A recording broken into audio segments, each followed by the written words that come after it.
आशीष, morning. पहले तो कौन कौन सी खबरें आई हैं जरा वो बता दीजिए। इनफैक्ट नंबर्स जो आए हैं कैसे हाइलाइट्स हैं वो बता दीजिए। मॉर्निंग निया, देखिए सबसे पहले बीपीसीएल यहाँ पर फोकस रहेगा। नतीजे अगर आप देखें तो अनुमान से कमजोर है, लेकिन ज्यादा फोकस जो है यहाँ पर डिविडेंड और बोनस के अनाउंसमेंट पर है।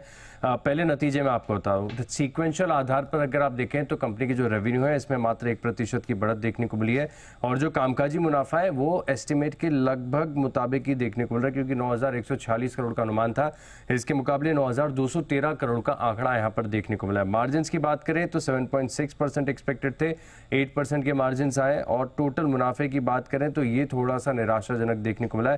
हालांकि यहाँ पर अगर आप देखें तो एक्सेप्शनल आइटम का इम्पैक्ट भी है, लेकिन एक शेयर पर 1 का बोनस का ऐलान किया गया है, और प्री बोनस अगर आप देखें तो फाइनल डिविडेंड है 21 रुपए प्रति शेयर का। पोस्ट बोनस अगर आप देखेंगे तो यहाँ पर एक बदलाव देखने को मिलेगा।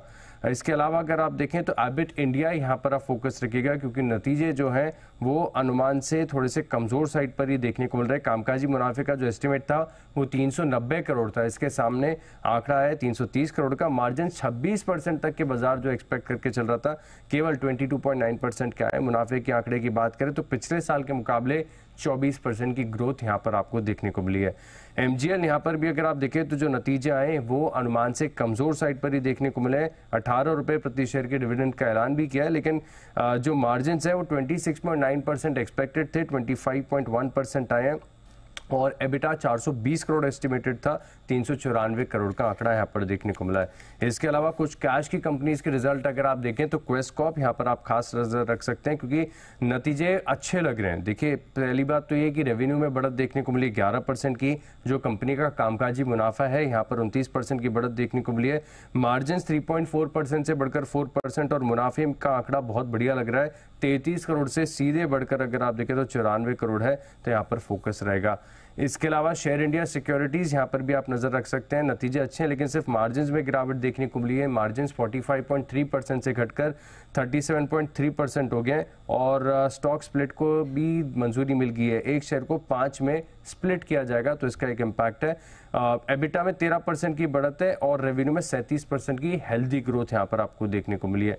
रेन इंडस्ट्रीज यहाँ पर अगर आप देखें तो नतीजे कमजोर हैं। सबसे पहले टॉप लाइन में 30% का डेंट है, जो एबिटा यहाँ पर 36% की गिरावट है, मार्जिन घटे हैं, और इस बार अगर आप देखें तो जो पिछले साल 105 करोड़ का मुनाफा था, इसके मुकाबले इस बार तकरीबन 140 करोड़ का घाटा देखने को मिला है।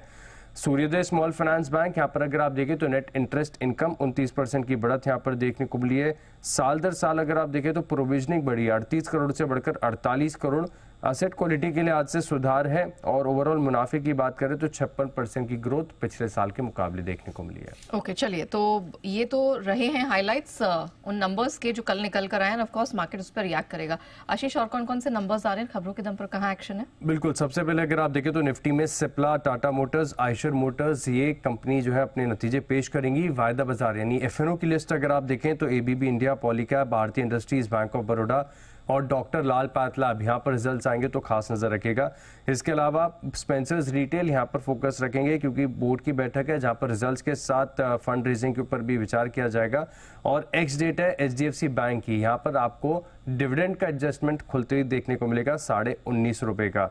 अब बात करें प्राइमरी मार्केट्स के एक्शन की, तो आधार हाउसिंग फाइनेंस यहाँ पर अगर आप देखें तो डे 2 का अपडेट यहाँ पर देखने को मिला है। टोटल 1.48 टाइम्स का सब्सक्रिप्शन है, जहाँ पर अगर आप देखें तो रिटेल पोर्शन समहाउ 1 गुना बढ़ गया है, 100%। टीवीओ टेक यहाँ पर अगर आप देखें तो काफी कंपैरेटिवली बेटर रिस्पांस देखने को मिला है।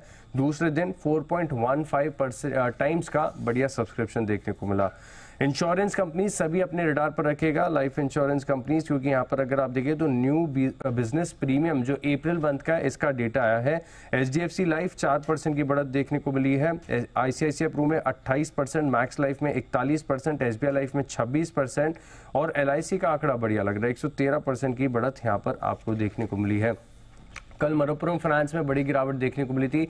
आरबीआई की तरफ से जो कैश लोन लिमिट पर जो सर्कुलर जारी हुआ है, उसके ऊपर कंपनी ने सफाई देकर कहा है कि इससे कंपनी के कारोबार पर कोई असर देखने को नहीं मिलेगा। सोलारा एक्टिव फार्मा यहाँ पर भी आप फोकस रख सकते हैं, क्योंकि बोर्ड से 375 रुपए प्रति शेयर के भाव पर राइट्स इशू को मंजूरी मिल गई है, और तकरीबन 450 करोड़ इससे जुटाए जाएंगे। 495 रुपए का भाव चल रहा है।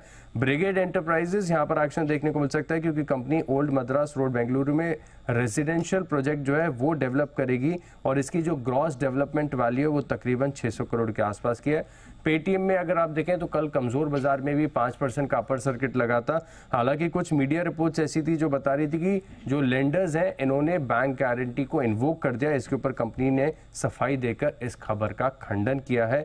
और अंत में आईसीआईसीआई लोम्बार्ड जनरल इंश्योरेंस यहाँ पर आप नजर रख सकते हैं, क्योंकि भारतीय एंटरप्राइजेज ने 38,50,000 शेयर 1722 रुपए 50 पैसे के भाव पर जो है वो बेचे हैं, तो यहाँ पर एक इम्पैक्ट देखने को मिलेगा।